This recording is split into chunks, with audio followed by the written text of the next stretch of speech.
The hotel manager looked at me with the kind of expression people wear when they're about to deliver news they already know will ruin someone's day. "I'm sorry," he said, turning the monitor toward me. "There isn't a reservation under your name." I laughed, not because it was funny, because it had to be a mistake.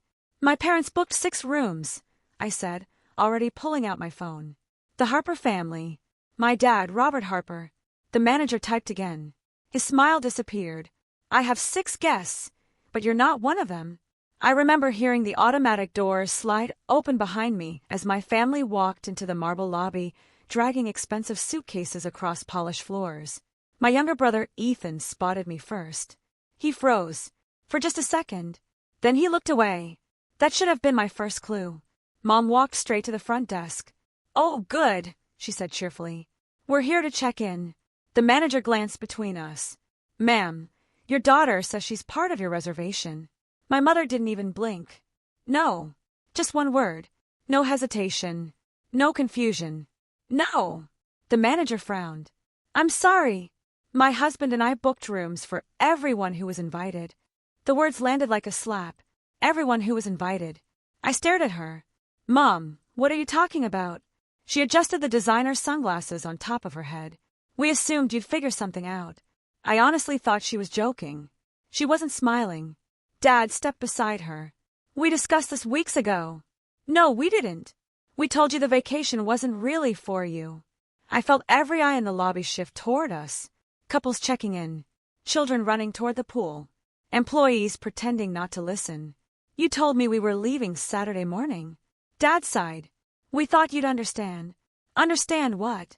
"That sometimes families need a break." I couldn't process what he was saying. "I am your family." Nobody answered. My younger sister Lily refused to meet my eyes. My Aunt Karen suddenly became fascinated with a brochure rack. Even Ethan stayed silent, like they'd rehearsed this. The manager cleared his throat awkwardly. "Would you like me to check availability?" Mom answered before I could. "They're completely booked." She knew. She already knew. My own mother had checked. Weeks earlier. She had made sure there wouldn't be a room left for me. 3 weeks earlier. I'd been stupidly excited. My family almost never took vacations anymore. Dad worked constantly. Mom planned charity events that mostly existed, so she could post photos online.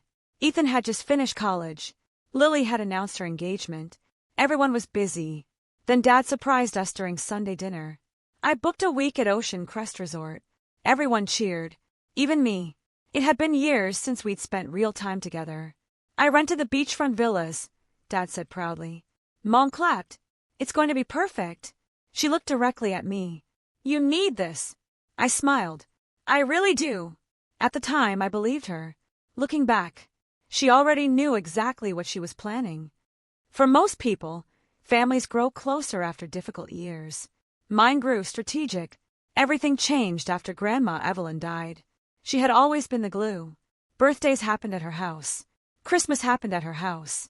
Arguments ended because Grandma refused to let anyone leave angry. Then cancer took her. Within months, everyone became different people. Especially my mother. Grandma had left something unexpected in her will. Not millions. Not a mansion. Just one beach cottage in Cape May. Small. Old. Beautiful. It overlooked the ocean. Every childhood summer memory I had lived inside those walls. Grandma left it. To me. Not because I was her favorite. Because I was the only grandchild who actually spent time there after Grandpa died. I repaired broken shutters. Painted the porch. Helped with groceries. Sat beside her during chemo. When the lawyer read the will, nobody argued. At least not publicly. But afterward, everything changed. Mom smiled less around me. Dad became strangely distant. Aunt Karen started making comments. "You know, it really belongs to the whole family." I ignored them. Grandma's letter explained everything. "If you're reading this, sweetheart, I'm gone. The cottage isn't payment. It's responsibility. Promise me you'll never let anyone make you feel guilty for loving this place." I promised. I meant it. Apparently, everyone else had different plans. 6 months before the resort trip, Mom invited herself over. She wandered through my little townhouse, barely looking at me. "So," she stirred her coffee, "what are you planning to do with the cottage?" Keep it. For yourself. I think that's what Grandma wanted. She smiled. You could sell it. I don't want to. Split the money. No. She leaned closer. Family share. I looked straight at her. Grandma already shared. Her smile disappeared instantly. That conversation lasted less than 10 minutes. We didn't speak for almost a month afterward. Then suddenly, the vacation invitation appeared, like nothing had happened. Mom hugged me. We need family time. Now I understand. She wasn't trying to repair our relationship. She was positioning pieces on a chessboard. I just didn't know I was the one being sacrificed. Back in the hotel lobby, reality finally settled over me. They had actually done this. Dad accepted 6-room keys. The bellhop loaded everyone's luggage. Nobody stopped. Nobody protested. Not even Lily. She whispered something to Mom. Mom nodded. Then they all walked toward the elevators, leaving me standing alone beside my suitcase. The manager looked genuinely embarrassed. I'm so sorry.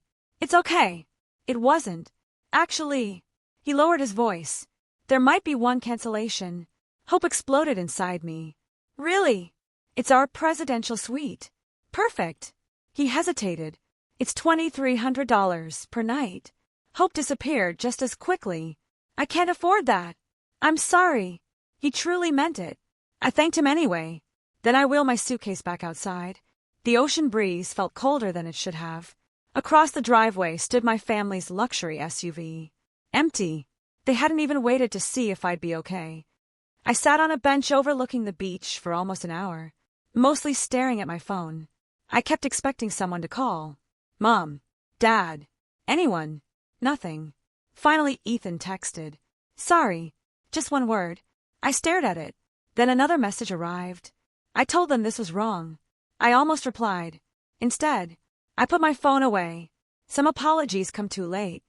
Sunset painted the ocean orange while I searched every hotel within 20 miles. Nothing. Everything was booked. Summer festivals filled the coastline. Every motel. Every Airbnb. Everything.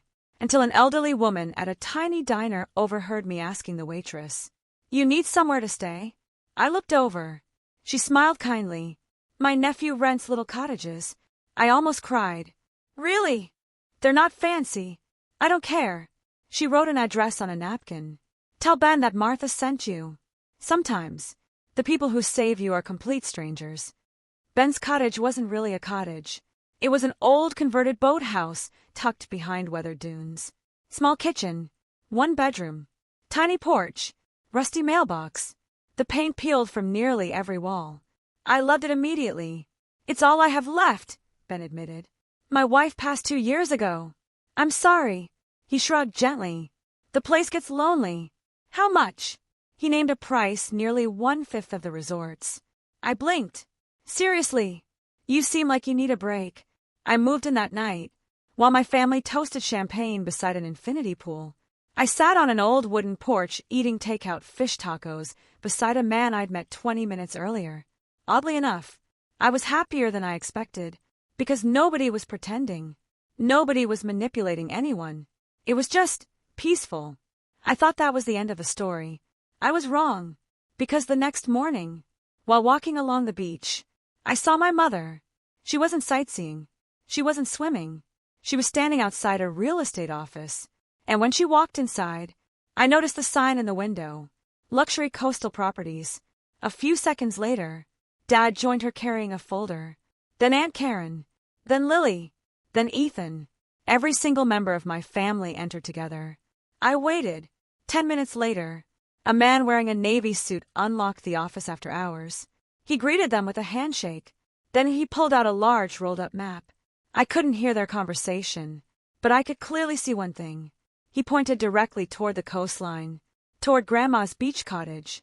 And suddenly, I understood. The vacation had never been a vacation at all. It was a business meeting. And somehow, my family's real target was still me. I should have walked away.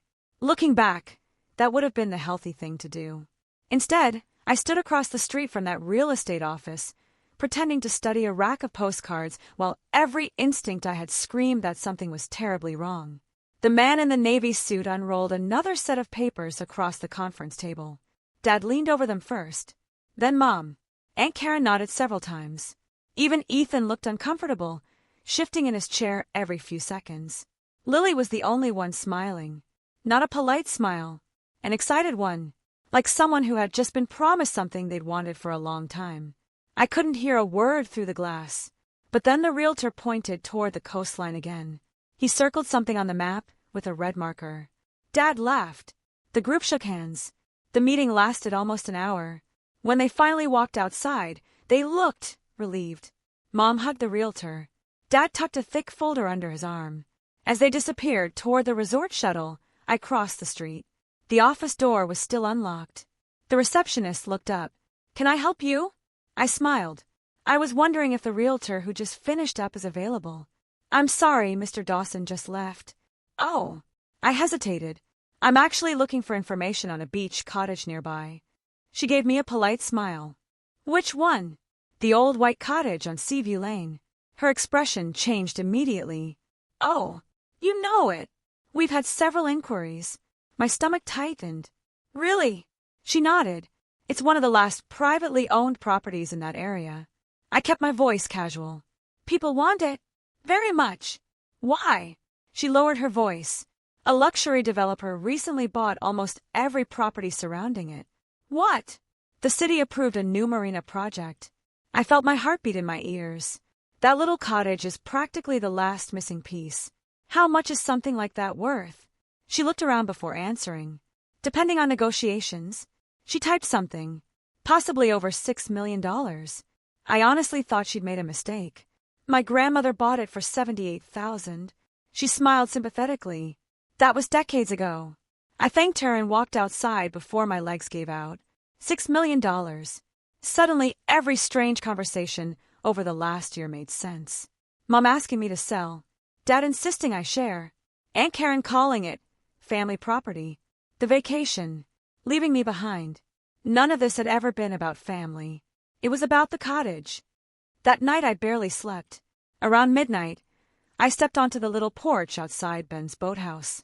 He was sitting in an old rocking chair, looking out at the waves. "You look troubled." I laughed quietly. "Is it that obvious?" He nodded. "You've been staring at the ocean for an hour." I sat beside him. "My family lied to me." He didn't interrupt, so I told him everything. Grandma, the inheritance, the resort, the meeting, the developer. When I finished, he stayed silent for a long moment. Then he surprised me. "I know exactly which cottage you're talking about." "You do?" "I grew up 3 houses down." I looked at him. "You knew my grandmother?" Ben smiled. "Evelyn, you knew her. We were kids together." "What?" He laughed. "She used to beat everyone at checkers." I couldn't help smiling.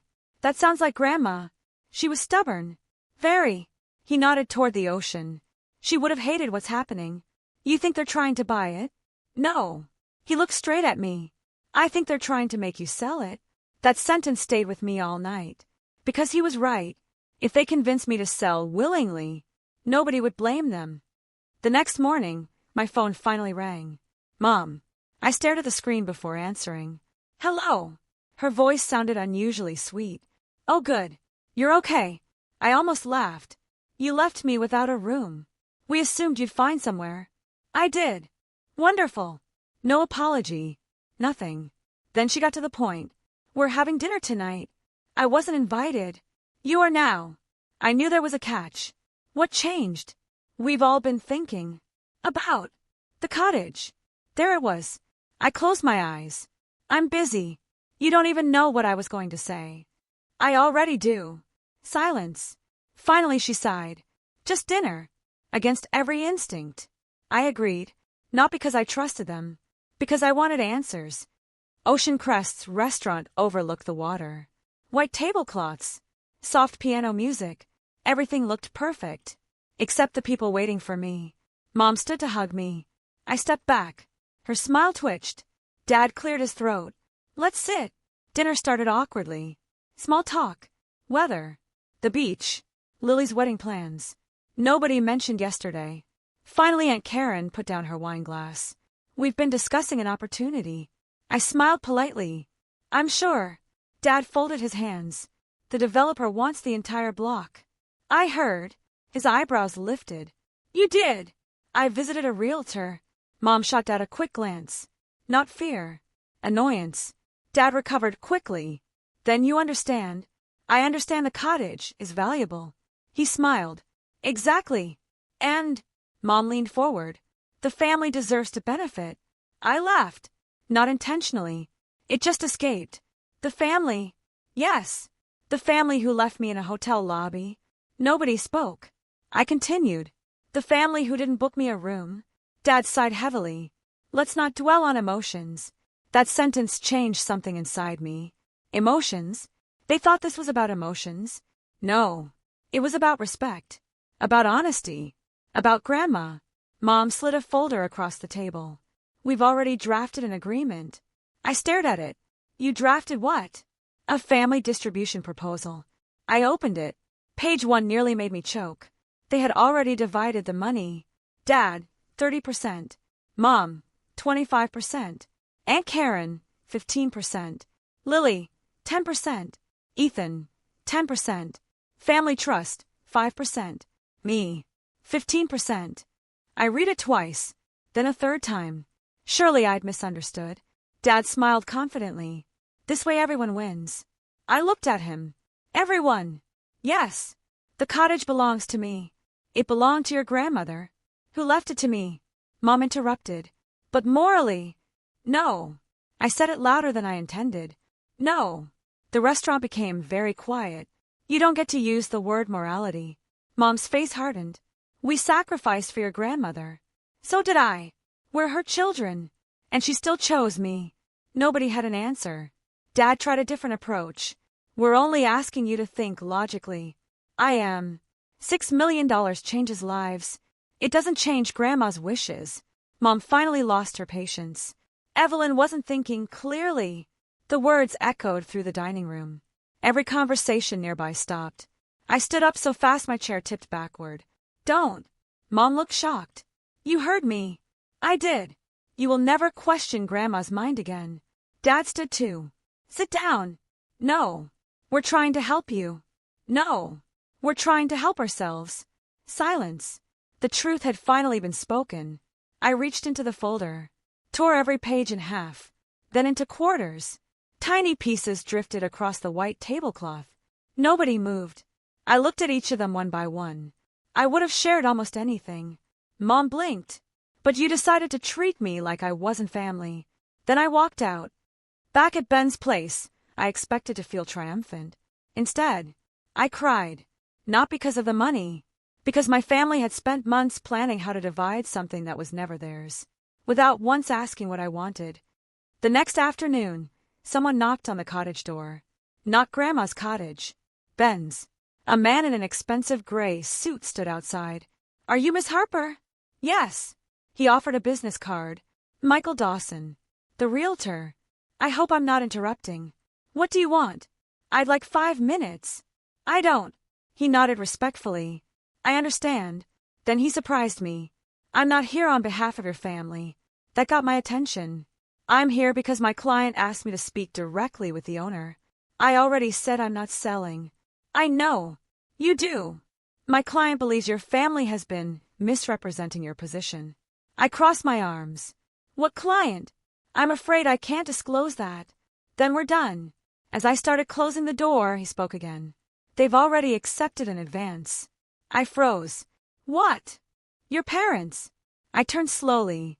They accepted what? A substantial payment. I don't understand. They signed a preliminary agreement guaranteeing the property's sale. I felt the blood drain from my face. They can't. I know. They don't own it. I know. Then why would anyone pay them? He hesitated. Because they convinced the developer they controlled you. The porch suddenly felt like it was tilting beneath me. Michael reached into his briefcase. I thought you deserved to know. He handed me a photocopy. I looked down. It was a contract. Dad's signature. Mom's signature. The developer's signature. Across the bottom was a sentence that made my entire body go cold. Seller guarantees transfer of Seaview Lane property within 30 days. 30 days. They had promised something they didn't own. And according to the date, there were only 9 days left. I read the contract 3 times before I believed it was real. 9 days. My parents had promised a multi-million-dollar property they didn't own, and somehow expected me to hand it over before the deadline. I looked up at Michael Dawson. This has to be fake. I wish it were. How did you get this? The developer's legal department contacted my brokerage after your father stopped returning calls. They're already worried. They've started asking questions. I stared at the signatures again. Dad's. Mom's. A witness. A company representative. Everything looked legitimate. Except one thing. There was no place for my signature. Because they never intended to ask. They intended to pressure me. Michael carefully slid the copy back into his briefcase. I've been in real estate for 28 years. And I've seen families argue over property. He paused. I've never seen parents try to sell their daughter's house without telling her. So why are you helping me? He looked out toward the ocean. Because your grandmother helped my mother after Hurricane Gloria destroyed our home. I blinked. What? She let us stay in her cottage for almost 2 months. Grandma had never mentioned that. Michael smiled. She refused to take $1. A lump formed in my throat. That sounds like her. It does. He handed me another card. This one belongs to an attorney. I looked down. Sarah Whitmore, Property and Estate Law. Call her. I don't know if I can afford. You won't have to. What do you mean? She owes your grandmother a favor too. For the second time in 2 days, I realized something I'd never fully appreciated. Grandma hadn't left behind millions. She had left behind people. People who remembered her kindness. People willing to return it.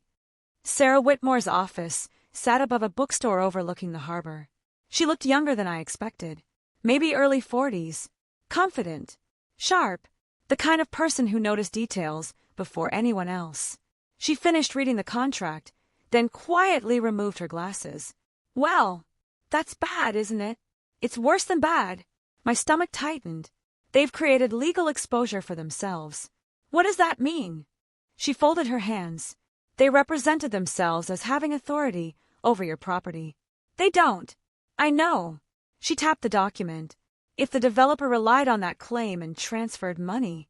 She let the sentence hang. Your parents could face fraud allegations. I stared at her. My parents aren't criminals. No. She met my eyes. But desperate people sometimes make criminal decisions. I wanted to argue. Instead, I remembered Mom checking whether the resort was fully booked before leaving me behind. I remembered Dad calmly dividing my inheritance over dinner. Maybe I didn't know them anymore. Sarah leaned forward. Tell me everything. So I did. The inheritance. The vacation. The restaurant. The proposal. The meeting with Michael. The contract. She listened without interrupting once. When I finished, she opened Grandma's will. This document is beautifully written. It is. The attorney who prepared it anticipated family pressure. What? She pointed to one paragraph I'd somehow overlooked. If any individual attempts to coerce, manipulate, intimidate, or pressure the beneficiary into transferring ownership against her wishes, such actions shall be considered direct evidence that the property should remain solely in said beneficiary's possession. I looked up. Grandma knew. Sarah nodded slowly. She expected this. A chill ran down my spine. Grandma had seen it coming years before any of us did. That evening, Ethan called. I almost ignored it. Instead, I answered. He sounded exhausted. Can we meet? Why? I can't talk on the phone. Where? The old lighthouse. An hour later, we stood overlooking crashing waves. Neither of us spoke at first. Finally, Ethan shoved his hands into his pockets. I'm sorry. You already texted that. I know. I mean it now. I waited. They lied to me too. What? They told me you didn't want to come. I frowned. What? They said you'd booked another trip. I laughed bitterly. They left me in a hotel lobby. I know. When did you find out? When I saw you standing at the front desk. His voice cracked. I wanted to come back. You didn't. I know. You stayed. He looked down. I've been trying to convince myself I didn't. Silence settled between us. Finally, he said the words I'd never expected. They're bankrupt. I stared at him. What? Our parents. What are you talking about? They've been hiding it. He sat on a weathered bench. Dad's business has been bleeding money for almost 2 years. No. Mom refinanced the house. I couldn't breathe. They mortgaged everything. They never told me. They didn't tell anyone. He rubbed his forehead. The developer offered in advance. How much? $1 million. I felt sick. They already spent it. I whispered. He nodded. They used most of it to pay debts. Everything suddenly clicked. The urgency, the manipulation, the vacation, the pressure. Without the sale, they couldn't repay the advance. So this isn't just greed. Ethan shook his head. It's panic. I sat beside him. They still tried to steal from me. I know. You knew all this. I found out 3 days ago. Why didn't you tell me? He looked ashamed. I was scared. Of what? Dad. That answer hurt more than I expected, because Ethan had always idolized him. If he was afraid, things were worse than I'd imagined. Before leaving, Ethan handed me a small envelope. I found this in Mom's desk. What is it? I think you should have it. Inside was a handwritten note, Grandma's handwriting. My hands trembled as I unfolded it. It wasn't addressed to me. It was addressed to Mom. Margaret, if you're reading this after I'm gone, please don't make my granddaughter choose between love and money. She already gave me more than anyone else ever did. The cottage isn't a reward. It's protection. One day you'll understand why. Mom. I couldn't speak. Mom had read that. She knew exactly why Grandma left me the cottage. And she'd ignored every word. The next morning, my phone exploded with notifications. 23 missed calls. 14 text messages. Every single one from family. Except Ethan. I opened Mom's first message. Call me now. The second. This has gone too far. The third. You spoke to the realtor. My stomach dropped. How did she know? Before I could think.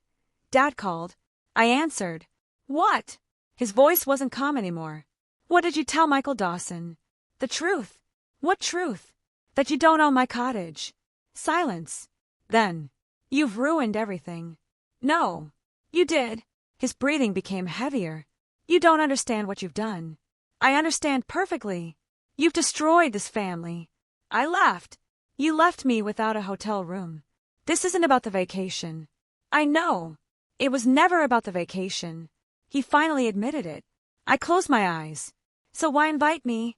Long silence. Finally, because if you'd refused to come. He stopped. What? We needed you close. The words hit harder than any insult. You trapped me. We needed time. For what? To convince you. No. His voice hardened. If necessary. He didn't finish. He didn't have to. I already knew. They had planned the entire week around wearing me down until I agreed to sell. The forgotten hotel room wasn't an accident. It was psychological pressure. Make me feel isolated, dependent, embarrassed, then offer kindness, then present the contract. I suddenly realized dinner hadn't been spontaneous. It had been scheduled from the beginning. Every detail, every conversation, every smile, planned. I quietly ended the call. That afternoon Sarah called. I've received something. What? A filing request. From who? The developer. What kind of filing? She took a breath. They've started legal proceedings. Against me. No. Against your parents. For breach of contract. I felt strangely numb. So it's over. No. It isn't. Because your parents have now filed something too. What? They're claiming your grandmother lacked mental capacity when she changed her will. I nearly dropped my phone. They're challenging the will. Yes. They're saying she wasn't mentally competent.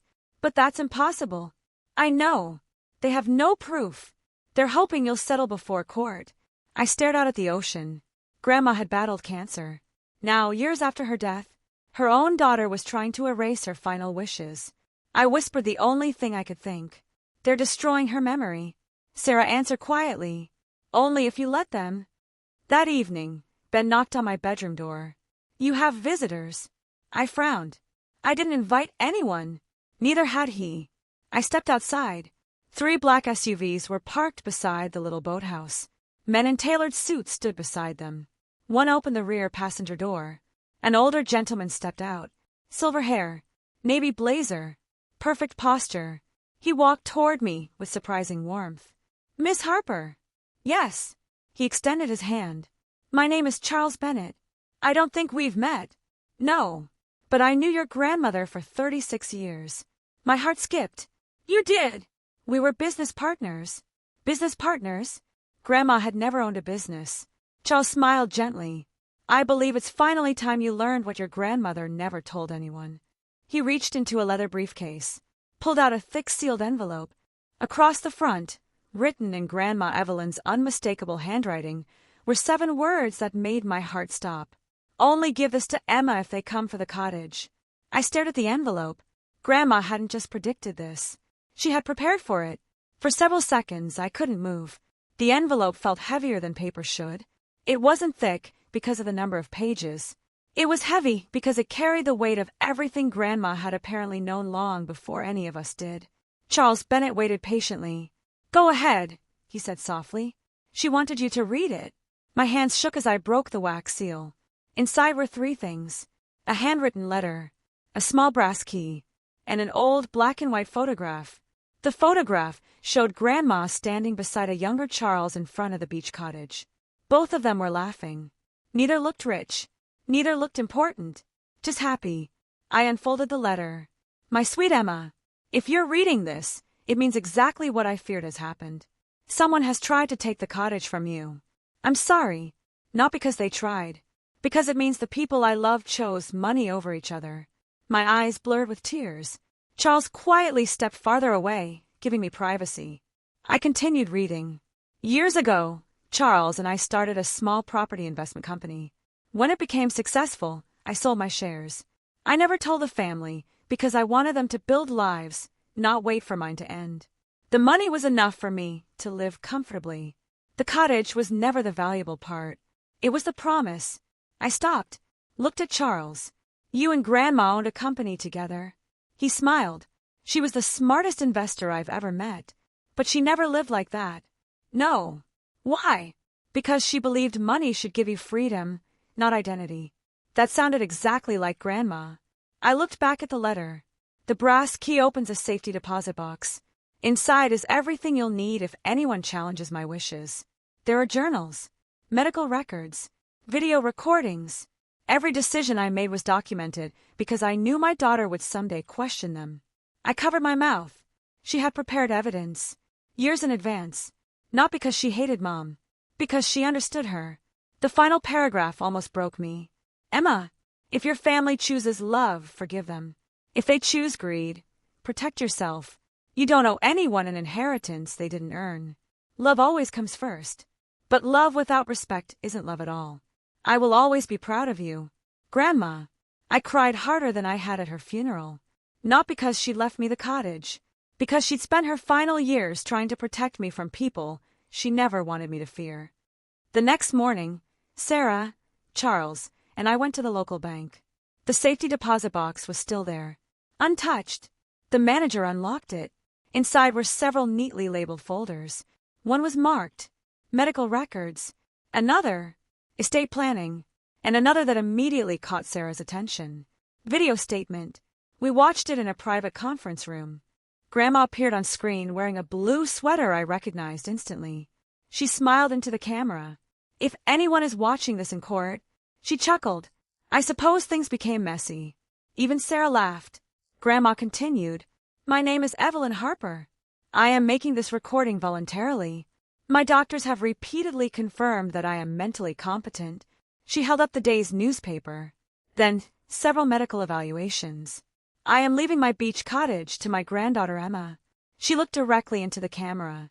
Not because I love anyone else less. Because she already proved she loved me without expecting anything in return.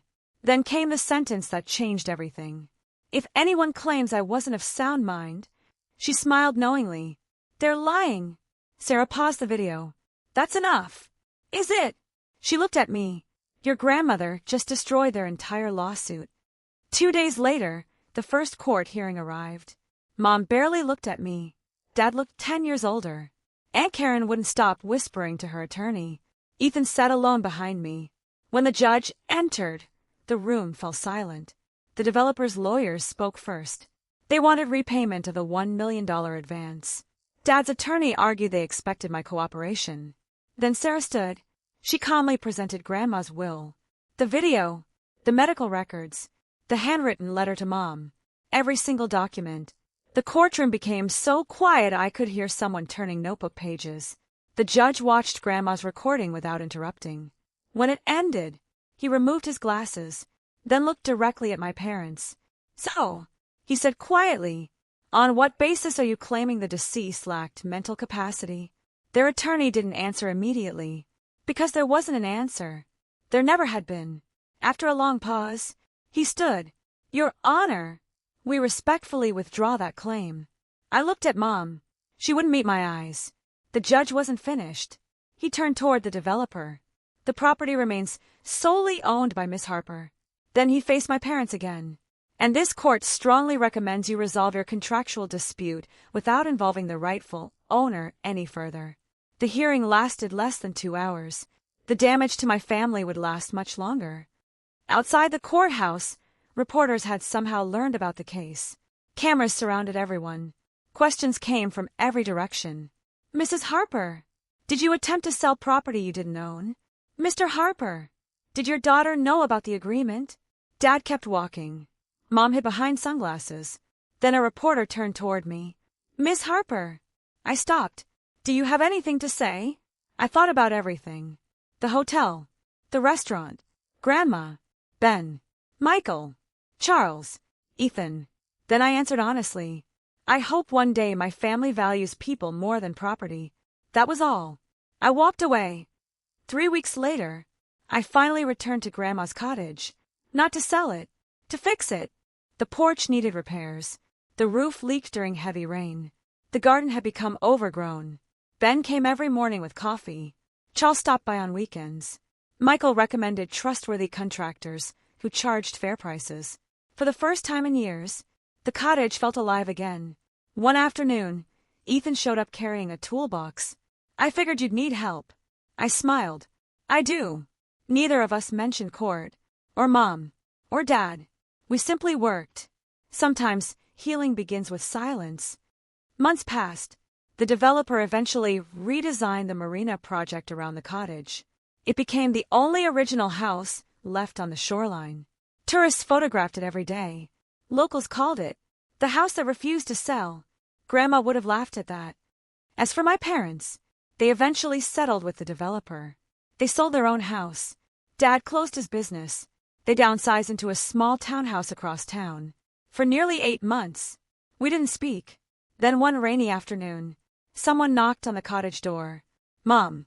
She looked smaller somehow. Older. Not physically. Emotionally. She held no designer purse. No sunglasses. Just a small cardboard box. "I won't stay long." I nodded. She handed me the box. Inside were dozens of old photographs. Me as a little girl. Grandma teaching me to bake. Dad carrying me on his shoulders.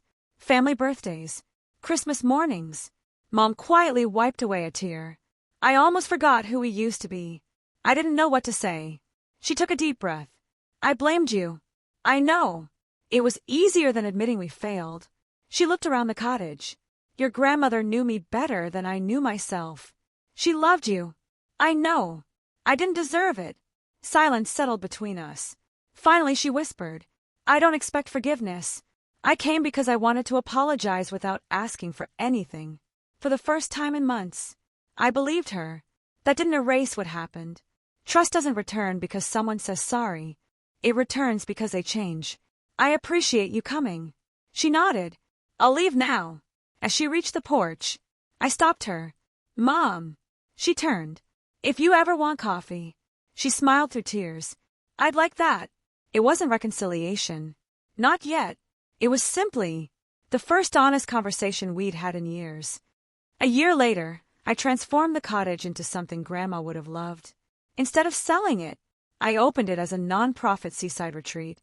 People caring for sick family members could stay there for free for 1 week each year. No luxury, no hidden fees, just peace. The first guest was a woman caring for her husband with Alzheimer's. Before leaving, she hugged me.